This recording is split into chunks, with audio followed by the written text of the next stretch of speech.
What is going on? We're back with another YouTube video, and today, we're gonna look at my game from Begonia. So this was in like I don't know. It was in March, yeah. So, and this is against a 1500. So I'm not playing like a grandmaster or anyone strong this time.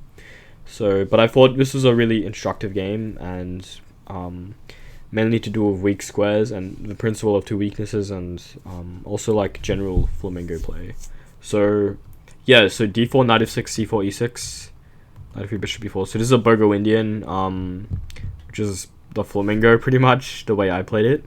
And so after bishop b4 he plays bishop d2, which is very common. Queen e7, a3, check takes, castles, knight 3, d6, e3, e5. And so it's actually very interesting. So in the Masters database, black scores 60%, even though it looks kind of dry. But it's so interesting. So the problem is for white, if they play something like bishop e2, I'm gonna go e4, right? And once I go e4, I have a space advantage. And what does white have to like say for it? And this pawn isn't weak whatsoever. I'll like defend it with everything. And I'll go like and they have trouble with development. I'm gonna go like h5, h4 and stuff. So I'm kind of better here. That's the problem. So e5 already has like a direct threat. And the question is, okay, so if they can go d5, right? But this is like a pretty bad king's union for white. I've traded off my darks with bishop. I have a lead in development. I'll go like a5, knight a6, knight c5. I'll move my knight and go f5, f4. So, and it's crazy, like, because it seems like white played really normal moves, but I already have like all these ideas of d5, and that's why black scores like 60% here. So, and to deal with these issues of like e4 and stuff, he takes, which is, you know, it's interesting.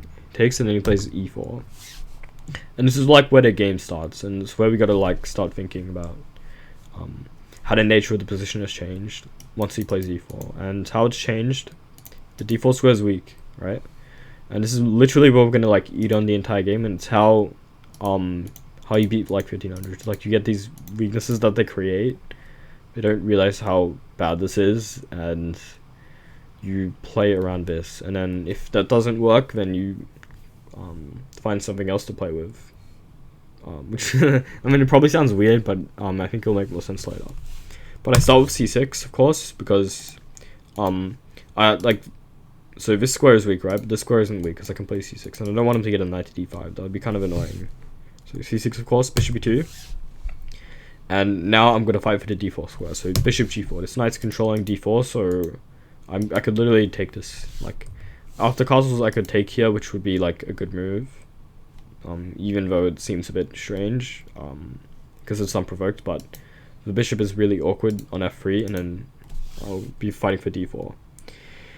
And now, this knight's kind of far from the d4 square, right? It's 3 squares, so which is the furthest the knight can be. So it's like bam, bam, bam, bam, right? So we'll start with this knight, so we go knight a6. Knight d7 is also possible to go knight c5 and knight e6, but I thought, I don't know why, but there was some reason why I like knight. Maybe because like knight d7, he has tempos or whatever, but yeah.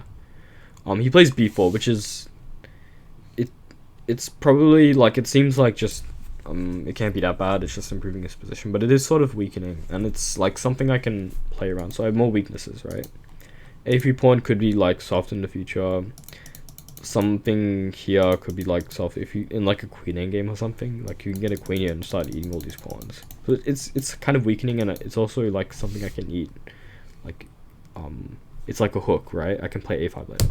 So knight c7, and my plan is knight e6, and these dark squares are weak, right? Queen c2, and now I chop, because actually, yeah, here he will take, right? So, yeah, of course, you got to chop at some point, right? Yeah, so chop. 96 already. Got, like, the dream scenario, and if I just trade off, like, a pair of knights, then I get my knight in d4. That, like, scenario is basically just winning, and because my knight's so OP on d4, it will never be removed, and I'll double up on the d file.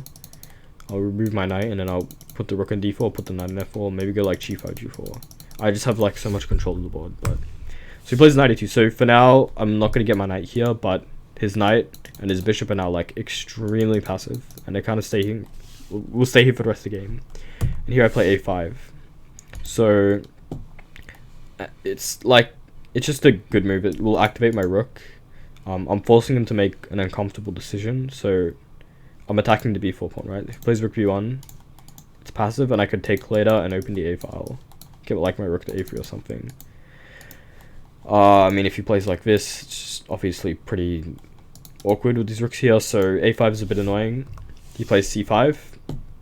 Now I have an idea in the future of like knight e8, knight c7, knight b5, and I'll get my knight to d4, right? So this has weakened the b5 square, so it's something I can use in the future.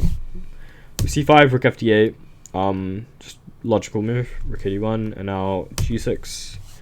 So I think knight e8 he was going to go bishop g4, and then he's probably going to take here. I don't really want to exchange off this bishop because it's really like bad. It's something I can play against, right? So I start with g6, and my idea after g3 is h5. So I'm starting a kingside attack now, and I can also go knight e8 without allowing bishop g4. Plays bishop g2, and here I take the liberty. I feel like he should have played like h4, h3 or something, but this he just allows h4, and now it's a pretty cool position. So I'm playing for the d4 square, I'm playing for the queenside plays, and now I'm playing with the kingside plays because like my position's so good, his pieces are so passive. I'm sort of controlling like all areas of the board, and like according to the principle of two weaknesses, he's not really gonna survive this, right? When I'm putting so much pressure all across the board. If I was just putting pressure on like the center, maybe you could like hold, but I have play all over the board, and yeah. So f3, just not really a good move. It's just way too weakening, right? Diagonal's weak. g3 pawn is weak also. Take, and knight h5, and yeah, I can like just chip at this pawn pretty much. King f2 and queen g5. And actually I think that was a winning move. I think knight d4 was winning or something, but just look at what we played. But after queen g5, my idea is knight d4 takes on g3, so that's a threat. He plays queen c1, and here I did not have to trade queens at all, but I considered this winning this endgame. So yeah, and it's just a much better endgame for me because I get rook d2, my rook penetrates. I'm threatening knight takes g3 already, and knight d4 stuff is annoying also. So he plays bishop f1 and take rook b2. And now the only move he can make to defend the pawn is rook c4, but it's just really passive, and then knight d4. So my pieces are just so superior that like this endgame's just winning. He plays king e3, but this does hang a pawn, so takes, bishop b2, and now knight h5. I think he kind of wants to play f4 maybe, get his king in the game, but I don't allow this, control f4 square. Plays b5, and then here I can just play for mate, so b5, and then okay, I just have mate here. So it's a simple game. It's one of my favorite games actually of mine, even though it looks very simple. It's just like a very purely positional game where you find a weak square that he creates, which like a lot of beginners do. They create weaknesses, they don't realize the consequences of their actions, and then you use your pieces to play around the square. And once you win the square, you haven't won the game yet. Like you still need you've got like good control of the center squares, but you got to create play on other sides of the board. So a5 and g6 h5, it's prophylaxis as well as being like an aggressive action, and yeah, got the king side attacking and converted to a winning game. So it's a very simple position game. So yeah, I hope you liked this game, and yeah, hope you sub, hope you like. Yeah, alright, peace out.